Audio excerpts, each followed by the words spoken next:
Hey everyone, today we're going to talk about MediBang Paint Pro. Yeah. It is another drawing program that is out there that is usable and can be used by people, which was what that means. Anyway, today I'm just going to be trying it out and telling you what I think about it. Yes. Okay, so I wrote out a list of things I would like to mention in this video, and the first thing that I thought I would mention, which I find to be very important, is the fact that it is free. It costs nothing to get it, and I think that is very important. All you have to do is go on the website and download it. There is no money required, and that is pretty cool. And because of that, I think it's great if you want to try digital art without spending a lot of money on it. You know what I mean? So like, you get yourself a $30 or $50 tablet and download this program, and you can start digital arting without spending hundreds of dollars on like big tablets and expensive programs and stuff. So that's pretty cool, I think. And yep, great program to start with if you don't want to invest your family fortune in digital art if you're not sure if you want to continue doing it. So that is something cool. And also I would like to talk about the quirks I found in this program. I thought they were kind of weird. Oh, just seeing me test out these brushes here reminded me of one of them that I didn't write down. And if you draw too fast, it doesn't draw a whole line, it just draws a part of the line that you just drew, which I found to be a little not fun. Anyway, so one of the quirks that I didn't really care for was the paint bucket tool. It does this weird thing where if you have like your sketch layer on, or just your line art layer, or anything on, it fills in. It doesn't color outside the lines with the paint bucket tool. So if, like, let's say you're under the line art layer and you pick a color and you want to fill the whole area in, it won't do it. And I found that to be a little weird. So you have to cut off all of your like sketch layers and your line art layers and stuff in order to fill in an area. And I thought that was really annoying because, I mean, I don't want to have to keep cutting off layers and cutting them back on just to fill in an area, and I just thought it was weird. I mean, it would be okay if the paint bucket tool didn't do that weird thing where like you draw, let's say you draw a circle and then you paint bucket it, and there's like a little white space around the color area and in between the line art layer and the color layer, and it's really annoying.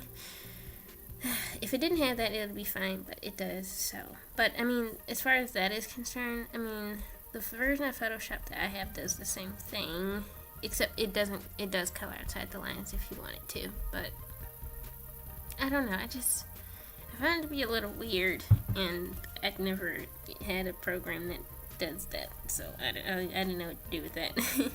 Anyway, another thing I found to be a little weird was the selection tool. You can only select one thing at a time, and that's a little weird. So, and also, like, if you had because what I did was I merged all of my color layers together, and if I tried to select the whole colored area, it wouldn't let me. It would only let me select, like, let's say I have, like, the jacket was gray and then the shirt is yellow. If I wanted to select the whole area, but I clicked the shirt, it would just select the shirt. Oh my god. And it's a bit annoying because it's like I want to select the whole thing, but it wouldn't let me. And yeah, that's just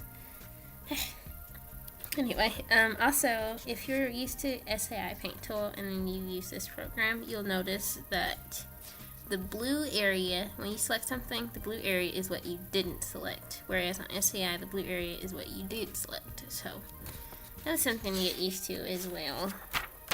Just flipping the page. What else? Okay, the brushes. There weren't many brushes. I didn't try. Well, did I try all of them? I want to say I did, but I can't remember. Excuse me. Anyway, Yeah, out of all the brushes I tried, I like the standard pen brush and watercolor brush. There was another brush on here, I can't remember,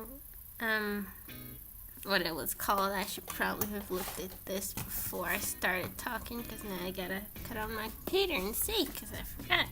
But there was this brush, it had like line smoothing, which when I first used it I thought it was really cool, but with this picture drawing that you're seeing now, I didn't like it as much. I thought it was very annoying, because like, let's say you draw the line really lightly and then you try to, it just does this weird thing. I don't like it. Oh, it's called Pen Sharp. That's what it is. Pen Sharp. I liked it at first, but now I don't like it. I think the line smoothing is annoying. Yeah, what else? Oh, I'm not sure if you can make your own brushes on here. I have only tried the thing a few times. Let me see. Yes, you can. I'm looking at it now. You can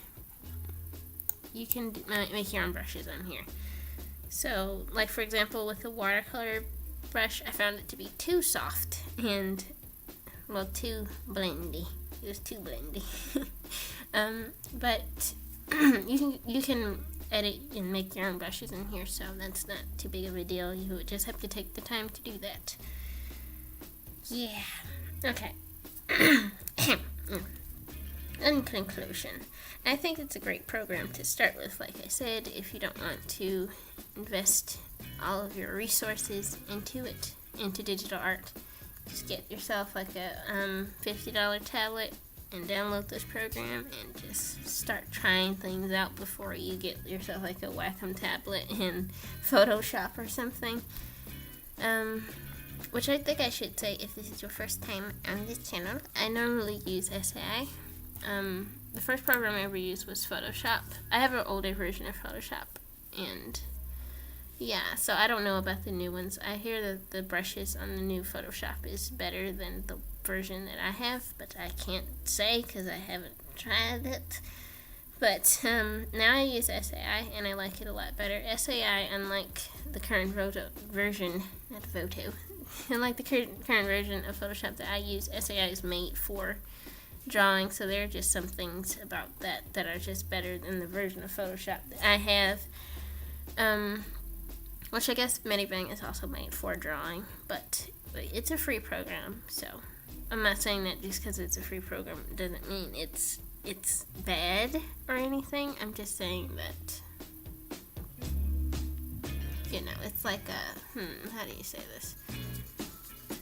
It's not, well, it's just when people give money to things, sometimes it's easier for the people who produce it to put more into it because of the money and stuff that it takes to make things, if that makes sense.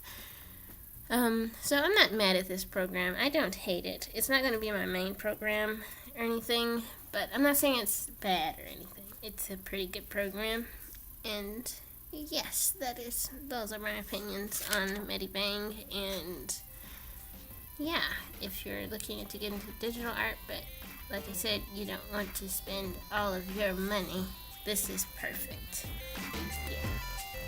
Yeah, I'm pretty much done here. Oh, you see the thing where it did the thing. Anyway, I'm pretty much done here. Thank you so much for watching. I hope you enjoyed this video, and I hope it helped you in some way.